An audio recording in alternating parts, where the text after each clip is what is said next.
Welcome back to Guitars in the Attic, Martin Meets Guitars. Got a really special wee edition for you today. So Callum's been wanting to do this for such a while because we've had this lovely Dreadnought in for quite a wee while and she's absolutely beautiful.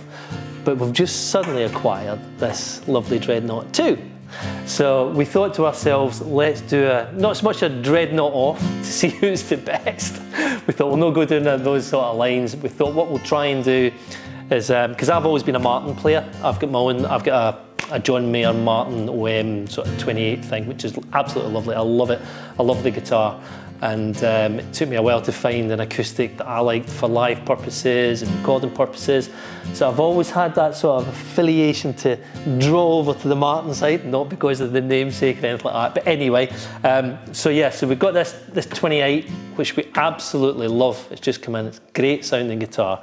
So we thought we'll get two Dreadnoughts. Why don't we set up a mic, get a really nice sound from the mic happening, and then literally just switch between the two, see what we prefer, or see what you like's your goat, see what you think's great.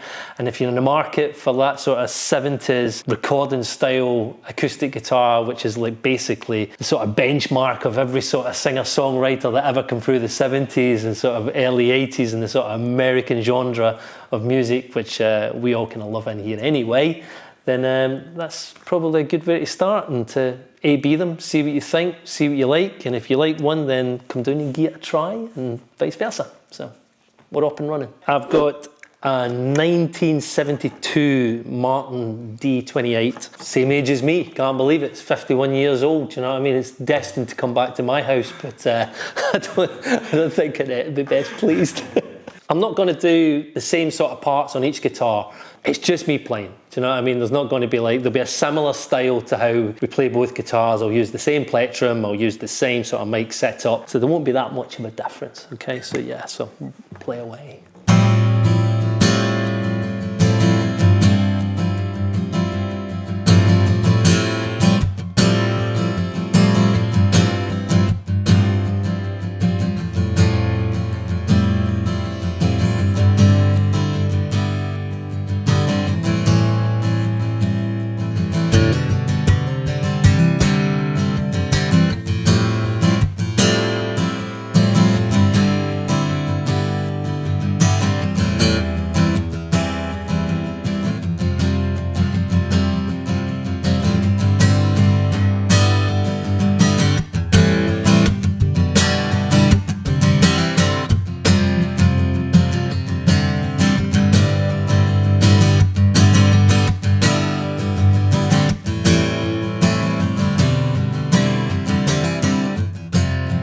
It's hard not to just keep playing with these guitars. It's like, I mean, obviously you know I love guitar, but acoustics, I absolutely love acoustics. And through my career, I've really learnt that most of your money is earned playing acoustic, you know, as most of it comes from that. It doesn't come from playing electric. Most artists you work for, they'll turn around and say, right, you've got 2 acoustic sessions to do on radio. So you fall in love with acoustics really quickly when you work as a pro guitar player. And you know when you pick something up really special, because you just lose yourself. You just think,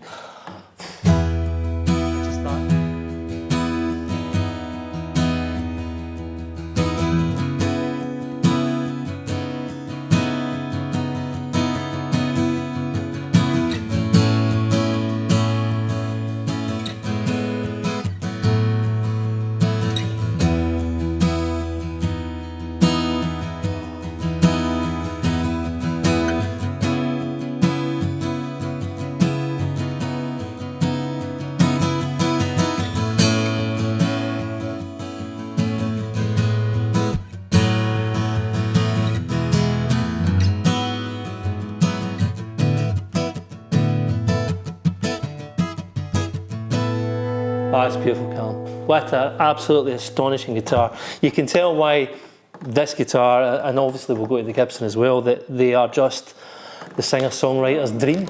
So I went and grabbed my Capo because, like I say, it's my trusted friend when it comes to playing acoustic. I think some people fear them. I absolutely love them. I think they're a tool to make an acoustic sound better than make you sound better, whatever you want to think. Anyway.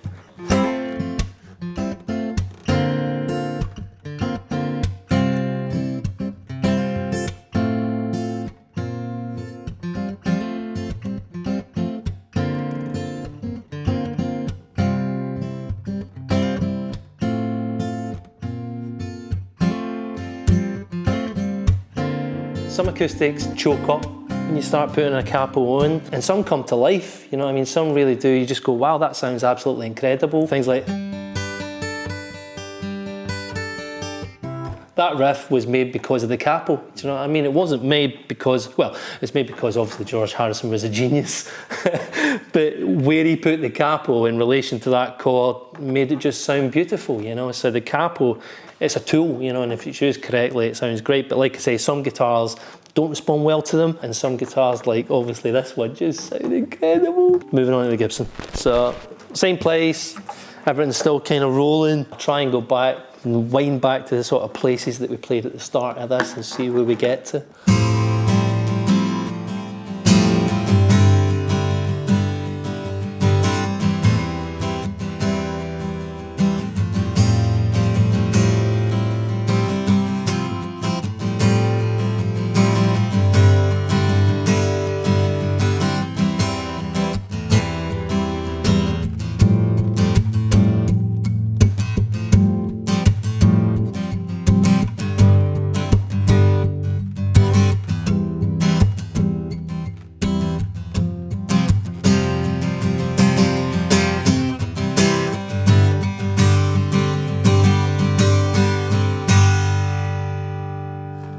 Yeah, interesting. Just also want to add, both sets of guitars have had brand new strings on today for this video, so there's nothing happening where one set of strings is brighter, this and next thing, they're identical.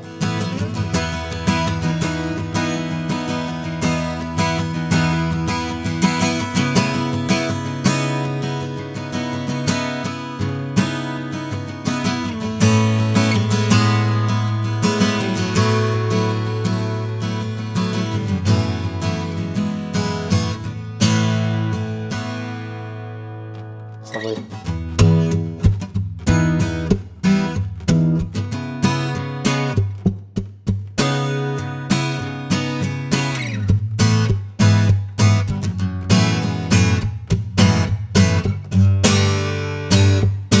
Oh, that's beautiful. Try a wee bit of capo edge.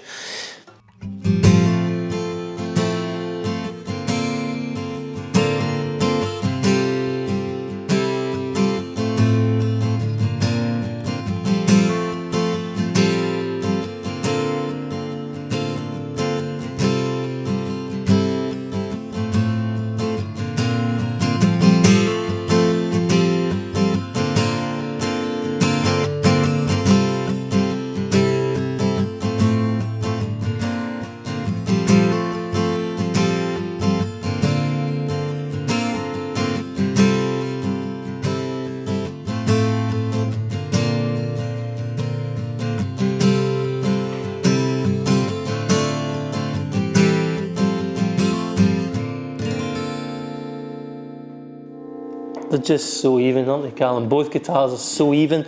They are different, you know. I've got some interesting views about it, but they are different. But they're dead even. That sort of low end thump that you get off when you hit it like that, you know, it's a different style, like sort of rhythm hand, but the same. It's a similar sort of low end thump.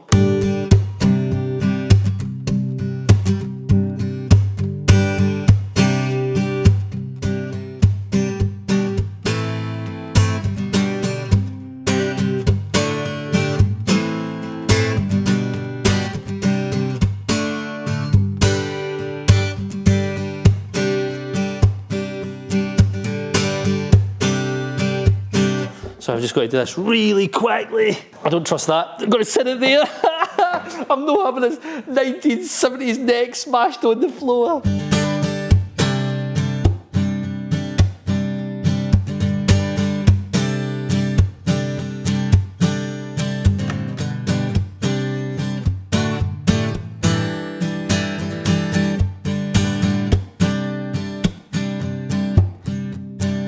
Be interesting to hear what that sounds like back through the mic, because it does. There is a difference. Wow, interesting.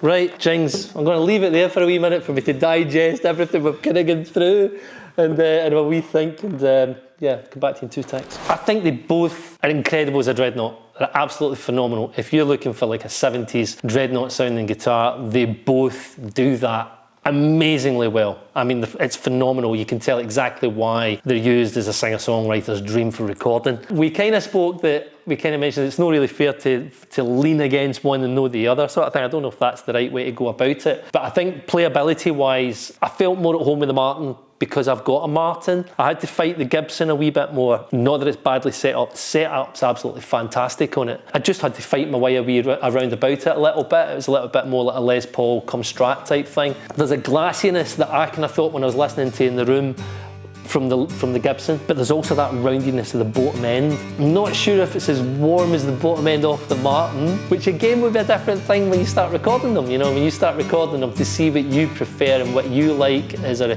recording guitar, or even just in the room being played. But I think the Martin in the room, it sounded slightly more rounded. I'm going to leave the listening aspect to you guys. You can put in comments below what you thought was better, rather than me telling you on the finished article as I break the capo. Put some thoughts in the comments below. If you like them, come in, give them a try. If you're in the market for a 70s acoustic, then you don't need to look too much further than these two guitars. They're absolutely phenomenal, but it's down to your preferable choice. So tell us which one you prefer. All the best. See you later.